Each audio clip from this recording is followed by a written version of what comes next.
अस्सलाम वालेकुम students, 10th class आपके बायोलॉजी के चैप्टर नंबर 14 का लेक्चर नंबर 3 है आज। और आपका टॉपिक है जर्मिनेशन ऑफ सीड।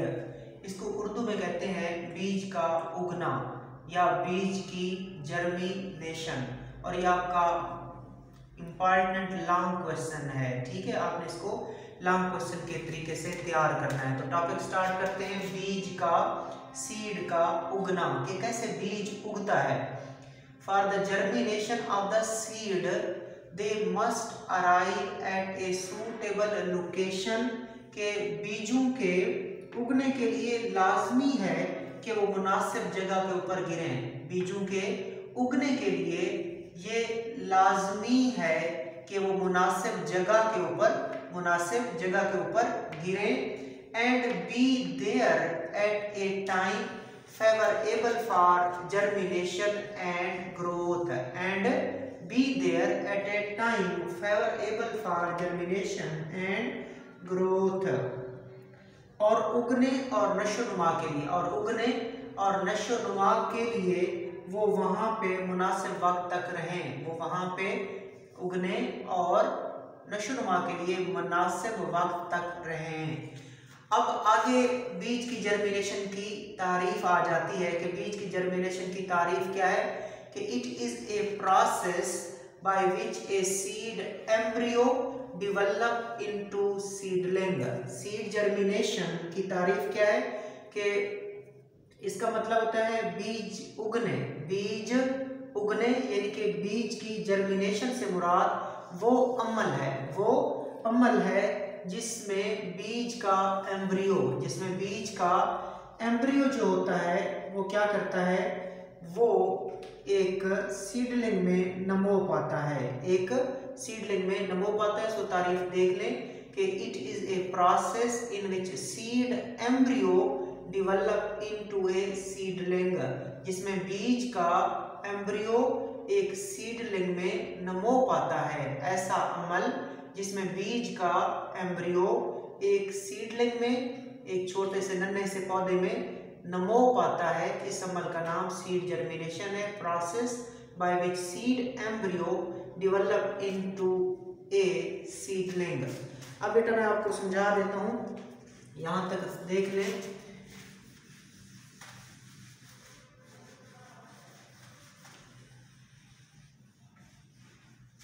थोड़ी सी बीज की स्ट्रक्चर देख लेते हैं। बीज की जो स्ट्रक्चर है वो आपके स्मार्ट सिलेबस में नहीं है, लिहाजा फिर भी आपको आइडिया हो थोड़ा सा, हम डिटेल में नहीं जाएंगे। थोड़ा सा देख लें सीड को, कि ये बेटा सीड होता है। और आपको पता होना चाहिए जो ओव्यूल होता है, फर्टिलाइजेशन के बाद जो ओव्यूल होता है वो किस में कन्वर्ट हो जाता है, सीड में कन्वर्ट हो जाता है। और जो ओवरी होती है वो फ्रूट में कन्वर्ट हो जाती है। सो ओव्यूल से सीड बनता है। अगर सीड की स्ट्रक्चर देखें तो सीड के बाहर जो होता है सीड कोट होता है। सीड के सबसे बाहर क्या होता है, सीड कोट, जो दो लेयर्स पर मुश्तमिल होता है। एक टेस्टा कहलाती है और एक टेगमेन कहलाती है। और इन दोनों को मिला के क्या कहते हैं, सीड का कोट, सीड कोट। अब सीड कोट के जब अंदर देखते हैं तो वहां पे एक छोटा सा इमेच्योर या इनएक्टिव प्लांट मौजूद होता है। उस इनएक्टिव प्लांट का नाम एम्ब्रियो होता है। उसका नाम क्या होता है बेटा, एम्ब्रियो उसका नाम होता है। और यहाँ पे खुराक भी मौजूद होती है उस छोटे से पौधे के लिए। छोटा सा पौधा जो बीज के अंदर होता है, याद रख लें कि बीज के अंदर एक छोटा सा इनएक्टिव प्लांट होता है, उसका नाम एम्ब्रियो होता है। ये एम्ब्रियो हो गया बेटा। और ये एम्ब्रियो के साथ एम्ब्रियो की खुराक मौजूद है जिसका नाम होता है एंडोस्पर्म, जो कि ट्रिप्लाइड होता है, ये एंडोस्पर्म जो कि ट्रिप्लाइड है, और ये एम्ब्रियो जो कि क्या होता है, डिप्लाइड है। ये दोनों डबल फर्टिलाइजेशन के नतीजे में बने थे। प्रीवियस लेक्चर में आपने डबल फर्टिलाइजेशन का अमल देख लिया है, ठीक हो गया। ये जो प्लांट है ये एम्ब्रियो कहलाता है, और बीज के अंदर जो प्लांट है एम्ब्रियो कहलाता है, और उसके साथ उसकी जखीरा शुदा खुराक एंडोस्पर्म मौजूद है, ठीक है। तो आपको पता होना चाहिए जो बीज है, बीज की नमो के लिए, बीज की नशोनुमा के लिए, ये मैं अब यहाँ पे बीज को छोटा सा कर देता हूँ। ये सीड है।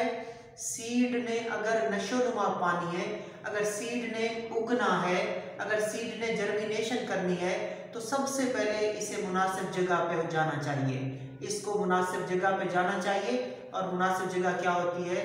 साइल होती है, जमीन होती है। मुनासिब जगह क्या होती है बेटा?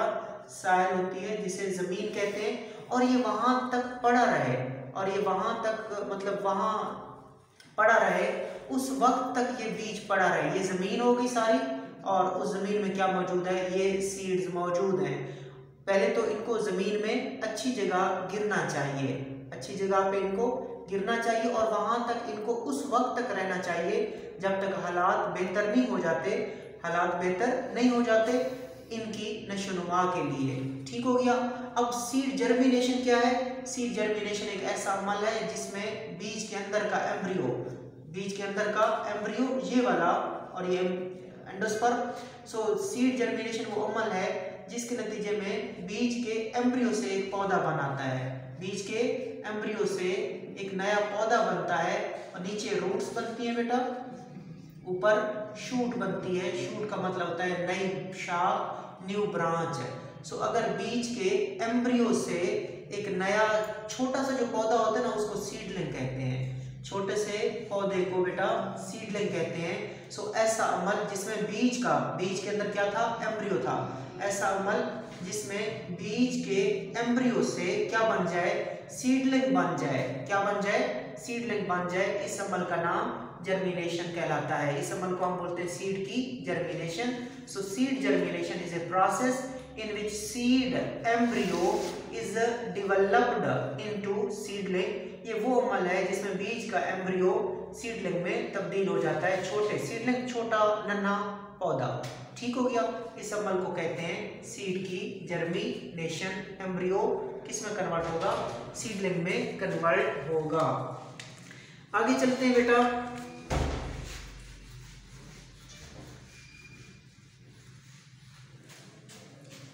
During germination, embryo soaks up water which causes it to swell। कि जर्मिनेशन के दौरान बीज का जो एम्ब्रियो होता है वो क्या जज़ब करता है? पानी जज़ब करता है। सोक्स का मतलब क्या होता है? कि वो पानी जज़ब करता है।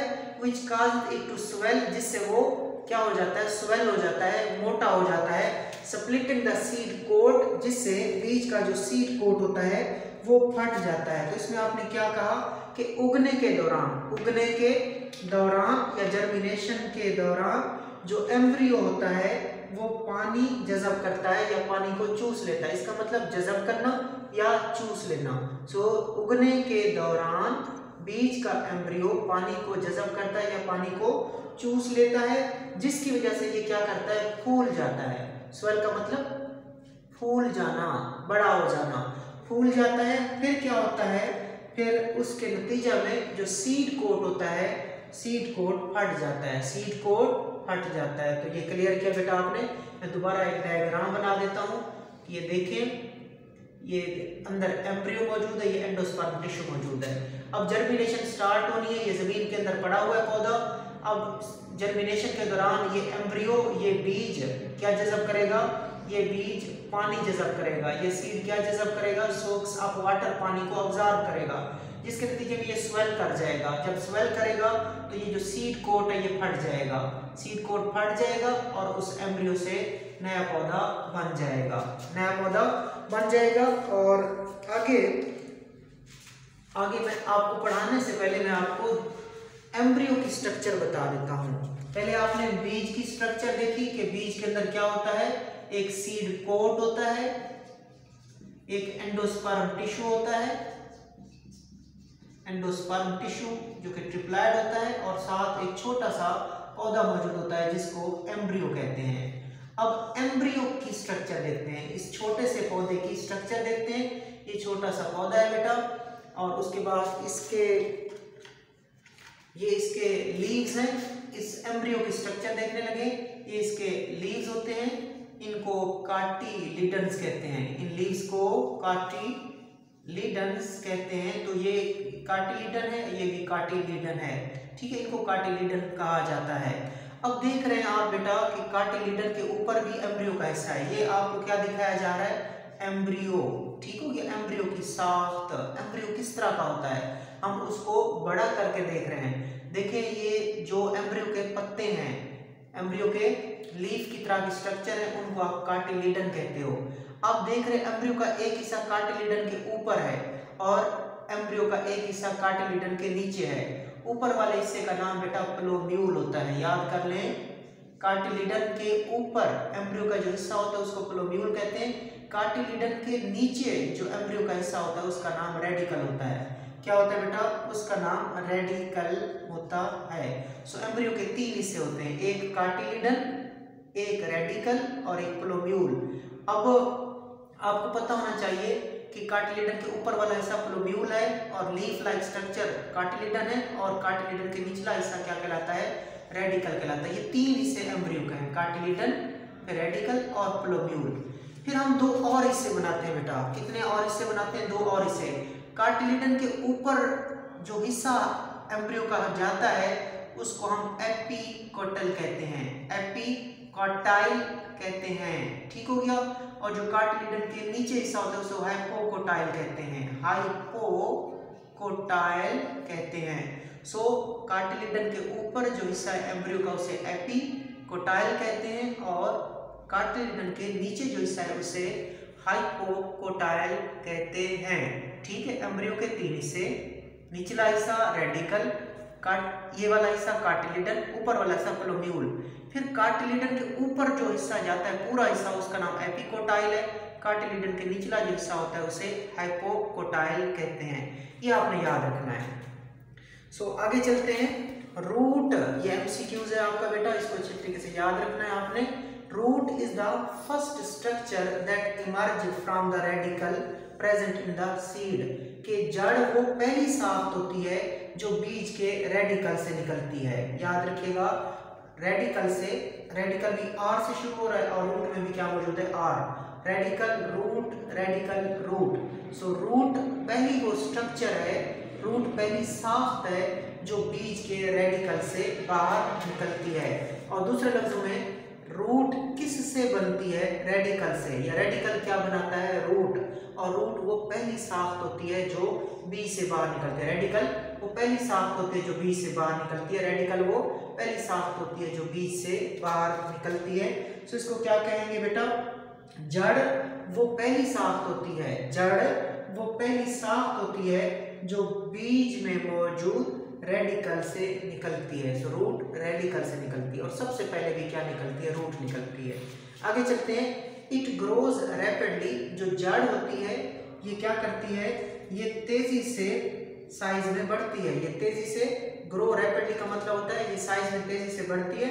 And absorb water and nutrient from soil, और ये तेजी से क्या करती है? साइज में बढ़ती है और फिर क्या करती है? फिर जमीन से क्या जज़ब करती है? जमीन से पानी जज़ब करती है और ग़िज़ाई मादे भी जज़ब करती है। पानी जज़ब करती है और ग़िज़ाई मादे भी जज़ब करती है। In the next phase plumule, in the next phase जो कि क्या है बेटा? प्लोम्यूल है, डेवलप इनटू टाइनी शूट। अगले मरहला में जो प्लोम्यूल मौजूद है वो एक नई शाख में तब्दील हो जाता है। अगले मरहला में प्लोम्यूल एक न्यू शूट में, शूट का मतलब नई शाख होता है, न्यू ब्रांच होता है, उसमें तब्दील हो जाता है। And elongate and comes out of the soil, और वो प्लोम्यूल क्या हो जाता है? लंबा हो जाता है और जमीन से बाहर आ जाता है। तो इसको मैं समझा देता हूँ, देख लें बेटा इधर, ठीक हो गया। ये सीड कोट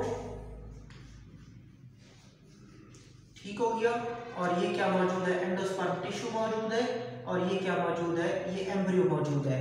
इस निचले हिस्से को रेडिकल कहते हैं, ऊपरी हिस्से को प्लोम्यूल कहते हैं और इनको कार्टिलीडन कहते हैं, ठीक हो गया। अब बीज ने क्या किया? पानी जज़ब किया। जैसे पानी जज़ब किया तो बीज स्वेल कर गया, फूल गया और सीड कोट फट गया। और जो पहली साख सबसे बाहर निकलती है वो जड़ होती है और वो जमीन में चली जाती है। सो पहली स्ट्रक्चर जो होती है वो रूट होती है और कहाँ से निकलती है? रेडिकल से निकलती है। उसके बाद जो प्लोम्यूल है वो किस में कन्वर्ट हो जाता है? एक नई शाख में कन्वर्ट हो जाता है, नई शाख में कन्वर्ट हो जाते हैं। एमसीक्यूज याद रखिएगा बेटा कि रेडिकल से रूट बनती है, रेडिकल से रूट बनती है और प्लोम्यूल से क्या बनती है? शूट बनती है, नई शाख बनती है।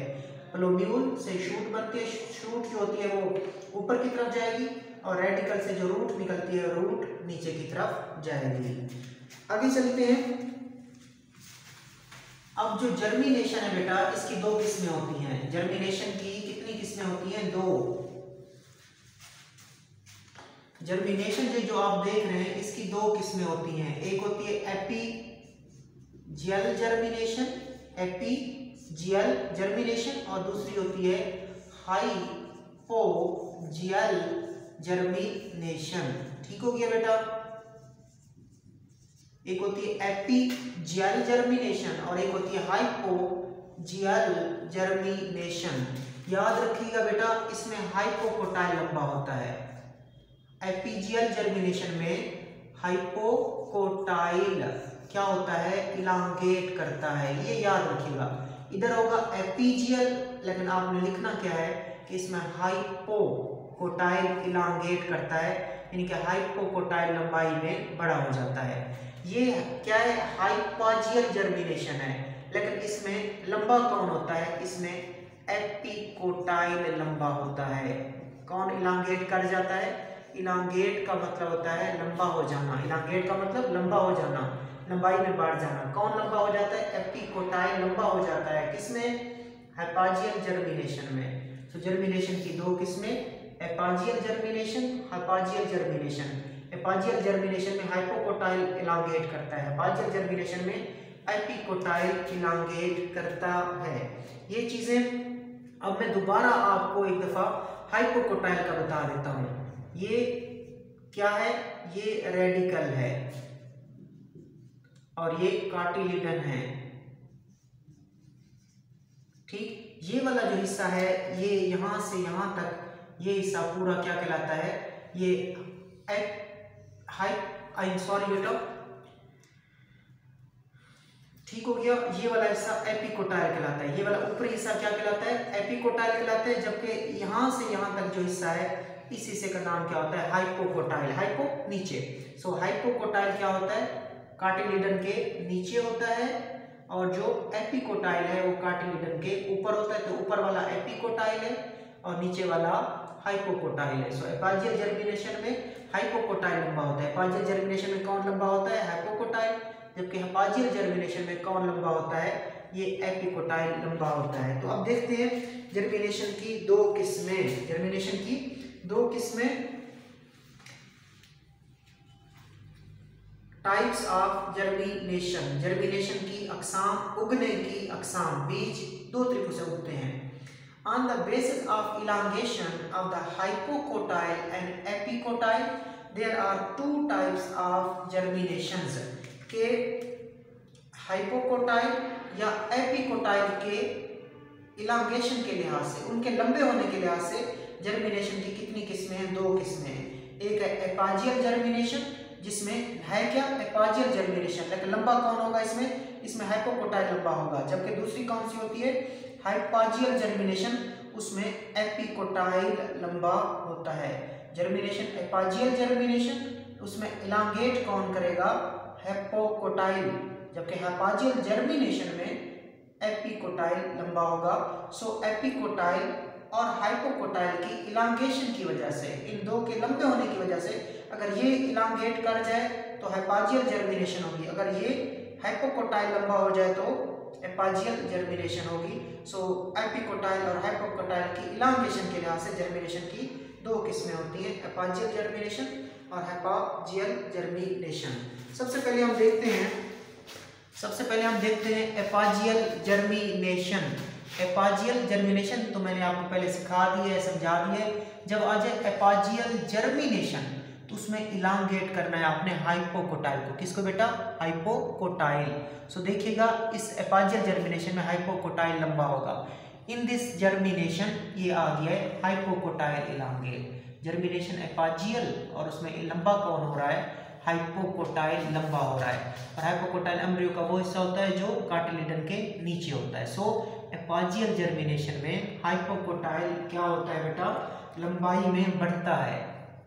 इस किस्म की जर्मिनेशन में हाइपोकोटाइल लंबाई में बढ़ता है। इलांगेट का मतलब लंबाई में बढ़ना। एंड फॉर्म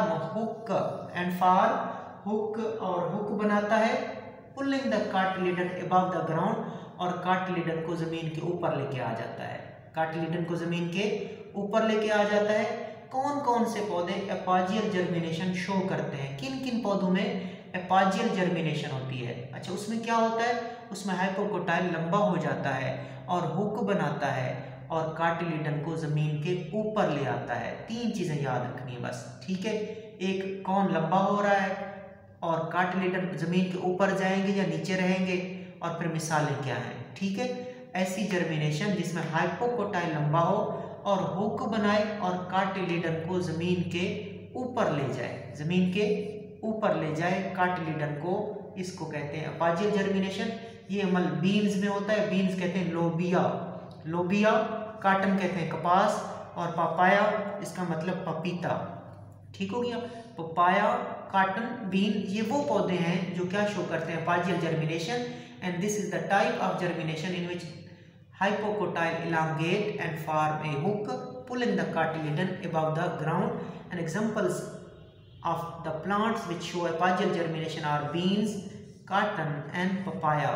वो जर्मिनेशन जिसमें हाइपोकोटाइल लंबाई में बढ़ता है और एक हुक बनाता है और कार्टिलेडन को जमीन के ऊपर खींच लेता है, ऐसी जर्मिनेशन को एपाजियल जर्मिनेशन कहते हैं। लोबिया, कपास और पपाया के जो पौधे होते हैं एपाजियल जर्मिनेशन शो करते हैं। अब ये एक डायग्राम है बेटा आपके सामने, ये एक डायग्राम है आपके सामने जो कि किसको शो कर रही है, एपाजियल जर्मिनेशन को शो कर रही है। तो ये मैं आपको समझा देता हूँ, ठीक हो गया। ये बीज है, ठीक हो गया। ये कौन सा हिस्सा है, बीज है, और उसके बाद ये वाला जो हिस्सा है हाइपोकोटाइल है, ये वाला हिस्सा क्या है, हाइपोकोटाइल है, ठीक हो गया। और ये वाला हिस्सा रेडिकल है, ठीक हो गया। तो इसको थोड़ा सा अगर हम इस तरह लिख दें अंदर, तो ये हिस्सा, ये कार्टिलेडन होते हैं, ये वाले कौन होते हैं, ये वाले कार्टिलेडन्स हैं, ठीक हो गया। और नीचे जो हिस्सा मौजूद है, ठीक है, उस हिस्से का नाम क्या होता है, प्लोम्यूल, प्लोम्यूल, ठीक हो गया। और ये कार्टिलेडन है, ठीक। और अब देखें ये नीचे जा रही है, ठीक है, हाइपोकोटाइल है, पहले यहाँ पे छोटा सा हाइपोकोटाइल था, अब क्या हो गया, हाइपोकोटाइल लंबा हो गया है, हाइपोकोटाइल क्या कर गया, लंबा हो गया।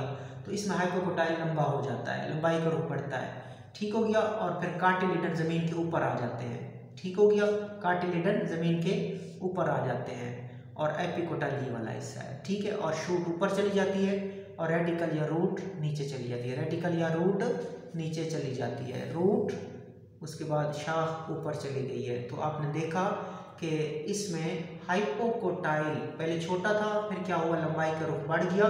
तो इस जर्मिनेशन में हाइपोकोटाइल जो है वो लंबा हो रहा है, जिसके नतीजे में वो एक हुक बनाता है, इसको आप हुक कह दो, वो एक हुक बनाता है। और जब वो हुक बनाता है तो फिर कार्टिलेडन को, किसको, ये जो नीचे कार्टिलेडन मौजूद है, इनको क्या करता है, जमीन से ऊपर लेके जाता है, जमीन से ऊपर लेके जाता है, ठीक हो गया। आप यहाँ पे कंफ्यूज ना करिएगा बेटा, मैं अगर थोड़ा सा इधर ऐसे समझा देता हूँ आपको।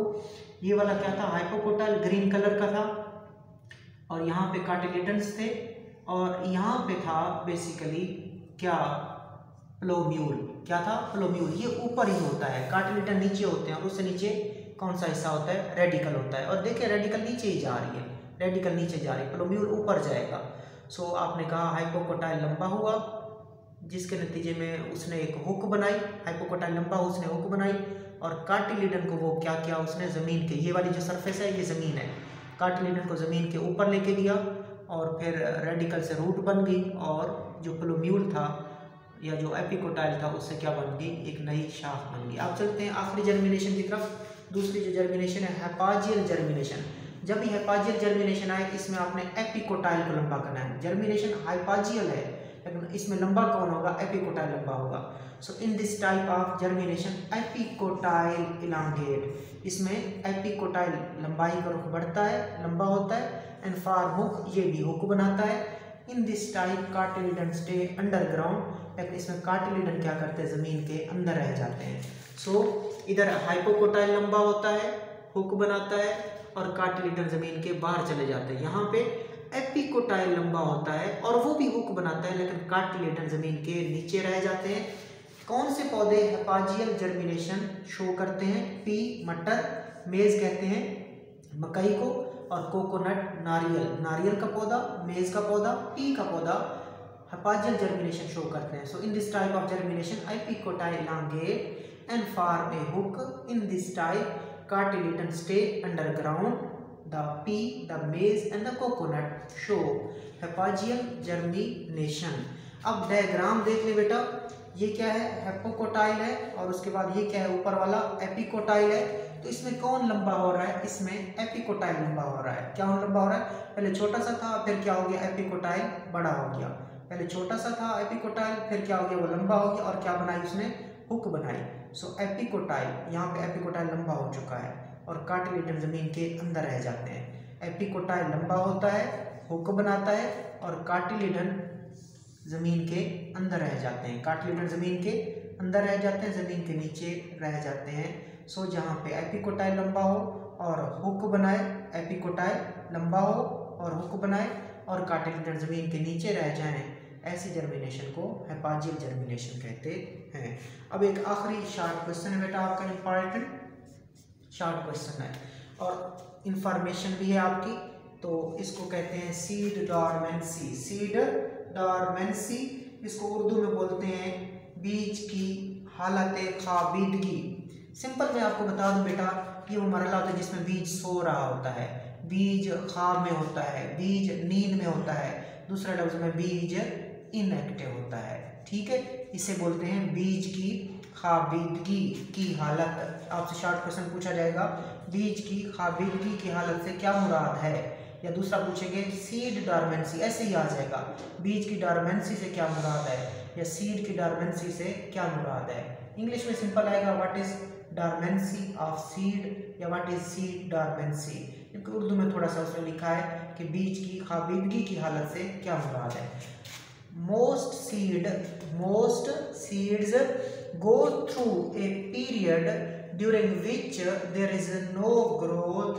कि बहुत सारे बीज एक ऐसे दौरानिया से गुजरते हैं, बहुत सारे बीज ऐसे दौरानिया से गुजरते हैं, ऐसे वक्त से गुजरते हैं जब उनके अंदर कोई नशोनुमा नहीं होती, कोई नशोनुमा नहीं होती. बहुत सारे बीज ऐसे दौरानिया से गुजरते हैं, ऐसे वक्त से गुजरते हैं जब उनमें कोई नशोनुमा नहीं होती. This period is called dormancy of the seed. इसे बीज की खाबिदगी की हालत कहते हैं. तारीफ तो होगी कि ज़्यादातर जो बीज होते हैं वो एक ऐसे मरहला से गुजरते हैं, वो एक ऐसे वक्त से गुजरते हैं, वो एक ऐसे दौर से गुजरते हैं, वो एक ऐसे दौरानिया से गुजरते हैं जिसमें कोई नशोनुमा नहीं होती. इसका नाम होता है बीज की खाबिदगी की हालत. आगे चलते हैं, डॉर्मेंट सीड्स, और वो बीज डॉर्मेंट कहलाते हैं, खाबिदा कहलाते हैं, सोए हुए कहलाते हैं, इनएक्टिव बीज. The dormant seeds are ripe seeds but do not germinate. उसने कहा कि जो खाबिदा बीज होते हैं, खाबिदा बीज भी कह सकते हो बेटा, डॉर्मेंट सीड भी कह सकते हो उर्दू में. खाबिदा बीज या डॉर्मेंट सीड जो होते हैं, होते राइप सीड्स हैं, पके हुए बीज होते हैं. होते क्या हैं, ये पके हुए बीज होते हैं, मगर क्या करते हैं, जर्मिनेट नहीं करते, मगर उगते नहीं हैं. डॉर्मेंट सीड जो होते हैं, होते पके हुए बीज हैं, मगर वो उगते नहीं हैं, जर्मिनेट नहीं करते. फिर कब करेंगे, under favourable condition seed break dormancy and begin to germinate. जब हालात साजगार हो जाएं, जब हालात साजगार हो जाते हैं, जब उस बीज को साजगार हालात मुयस्सर आते हैं, तो बीज अपनी डॉर्मेंसी को ख़त्म कर देता है, बीज अपनी डॉर्मेंसी को तोड़ देता है, बीज अपनी डॉर्मेंसी को तोड़ देता है, अपनी खाबिदगी को ख़त्म कर देता है, और क्या करने लगते हैं, बिगिन टू जर्मिनेट, और उगना शुरू कर देते हैं. ये आपने शार्ट के हवाले से करना है. सो बेटा आज आपका इम्पॉर्टेंट टॉपिक था सीड की जर्मिनेशन या जर्मिनेशन ऑफ द सीड, उसकी आपने तारीफ करनी है. फिर आपको हेपाजियल और हेपाजियल जर्मिनेशन का फ़र्क आना चाहिए, और एंड पे सीड डॉर्मेंसी का आपको शॉर्ट क्वेश्चन आना चाहिए. अल्लाह हाफिज़.